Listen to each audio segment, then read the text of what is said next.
It should be coming up the stream. Is loading. Thank you for reminding me, Jenny. I appreciate that. Yep, here we go. All right. So let me share my screen again.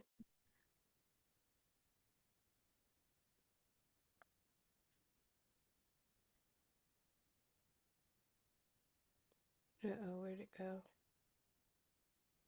Hold on, I'm sorry.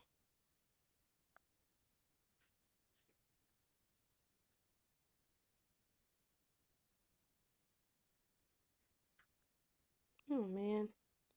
Hold on. I don't know where it went. Hmm.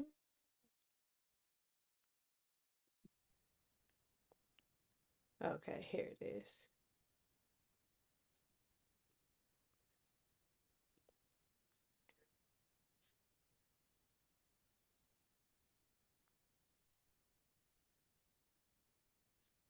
All right, so let me know you can see that. Did I stretch it out too wide? No, it's perfect. Okay. All right. So this is Context Corner with Coach Destiny. Um, and we're just reviewing it here on Free Conversations.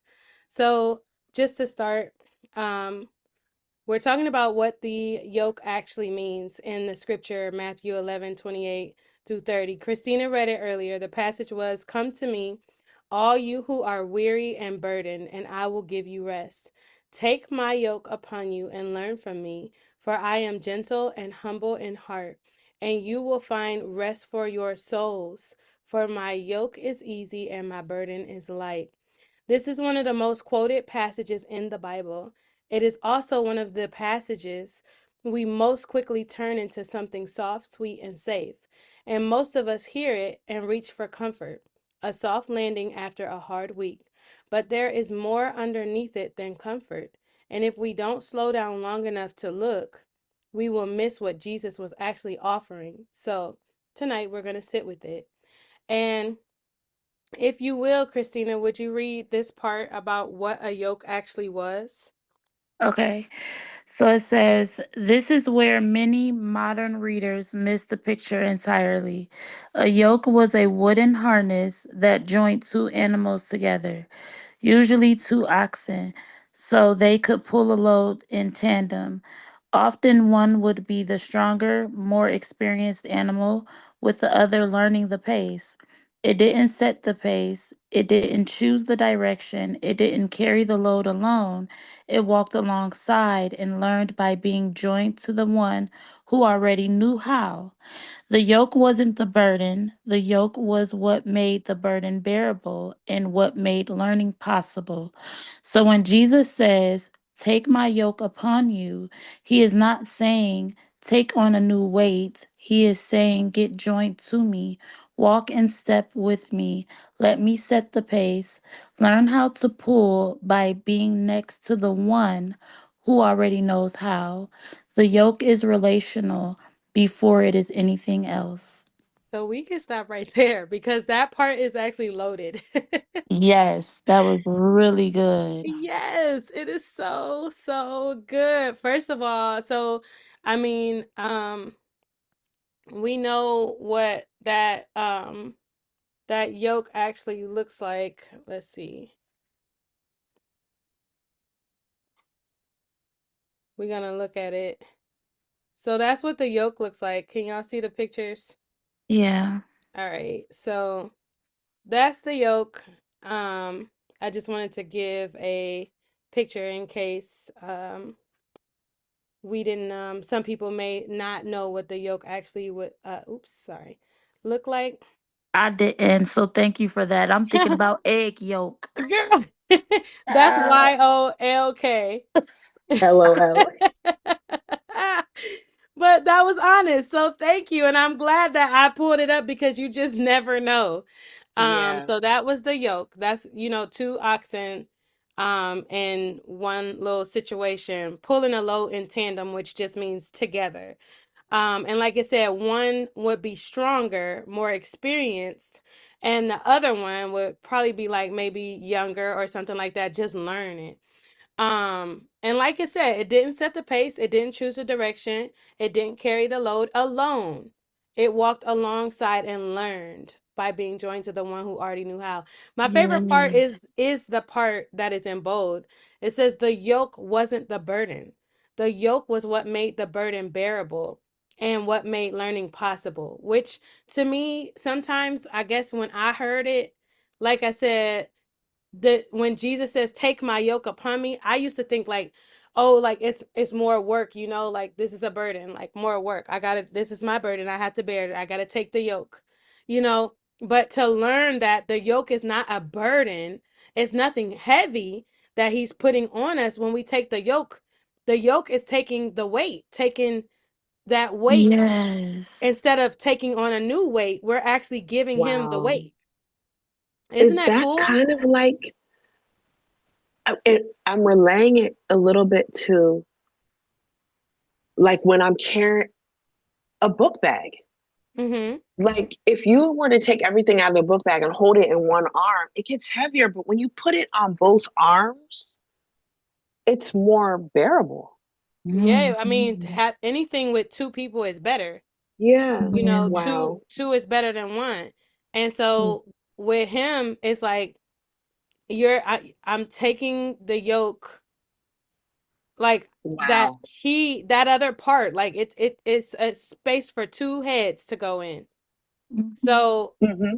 we be yoked to other things, and then we're pulling all the weight. Mhm. Wow. Especially when we're unequally yoked to unbelievers or things that Oh don't my match what, gosh. the believing. That's what let me pull back up that where is that? Hey Kiki.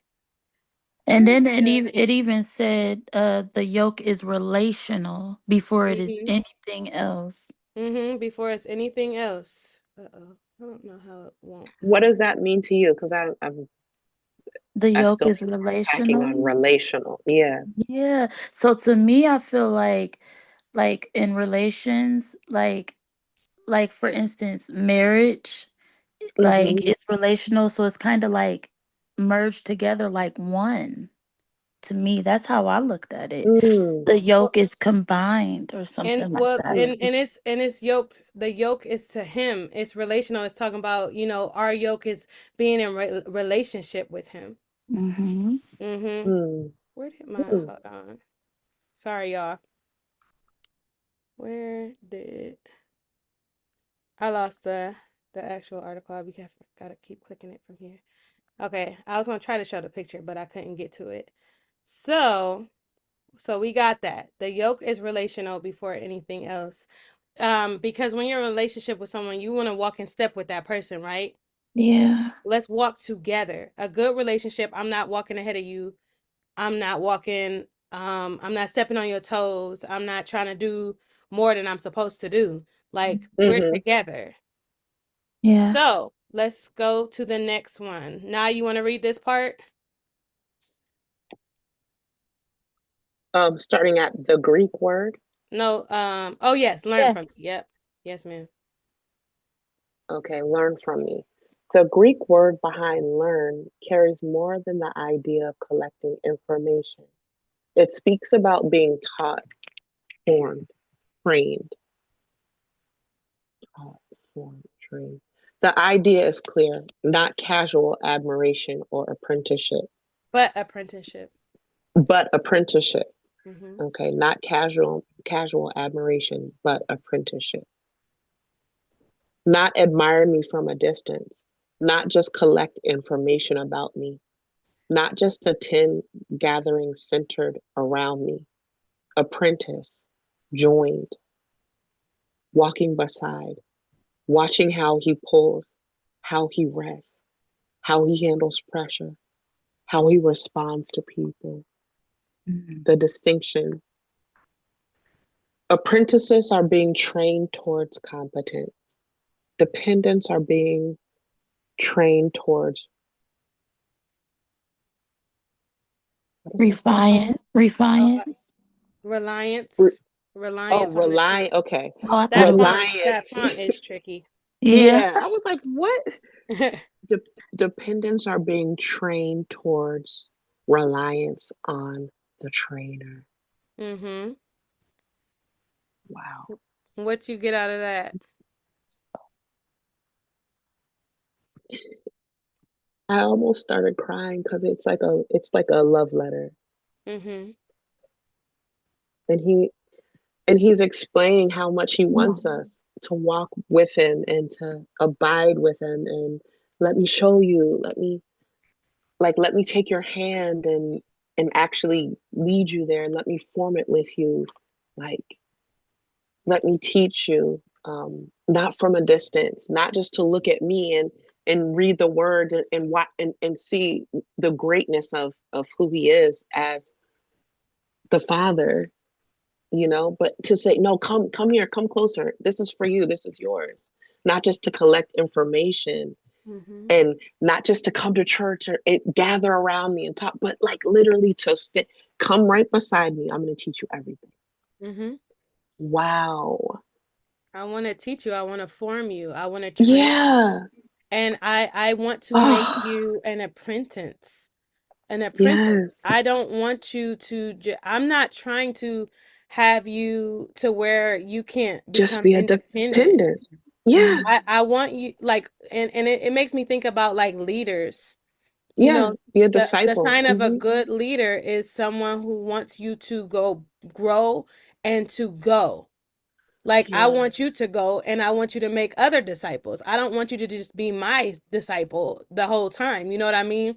So it is Iron Gang's missions that we say we are making disciples, not dependents. Wow. And Jesus wants us to be apprentices. Mm-hmm.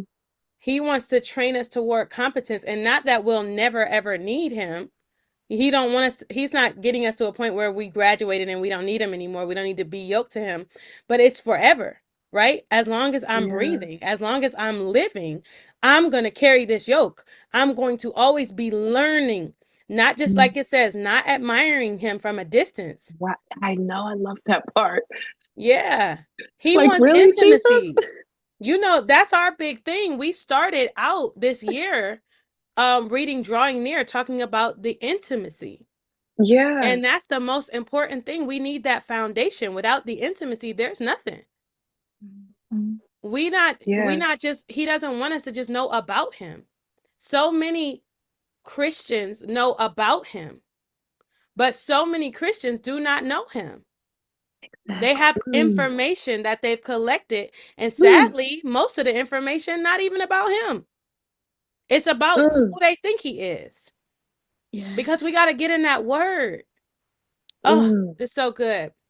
Now, And can then you finish? let's go to church and gather together. Let's listen about me. Mm-hmm. And then go home. No, no, Mm-hmm. no, no, no. Mm-hmm. Like, wow. Can you read That that last line under here? I forgot about that part. okay. That distinction changes everything in ministry.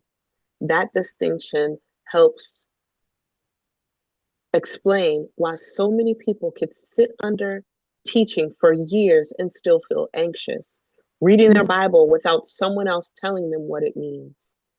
They were never apprenticed, they were managed. Oh my God, Mm-mm-mm. man, what? That's deep. Managed. My God, my God. That reminds me of in the Bible where they say like many will come but few will enter or something like that. It just kind of reminds me like in the church like how many of us are just there and like everything is being bounced off of us and not really absorbed, if that makes sense. Just coming there and for like the Hmm. politics of church or something, you know? Yeah, yeah, yeah. Definitely. Yeah. Wow. Wow. We were It's managed. kind of like when people gather for Easter. Like on Easter, it's so jammed packed, or for New Year's, it's so jammed packed. Mm-hmm. Hmm. And a lot of times, for if you think about it, for your regular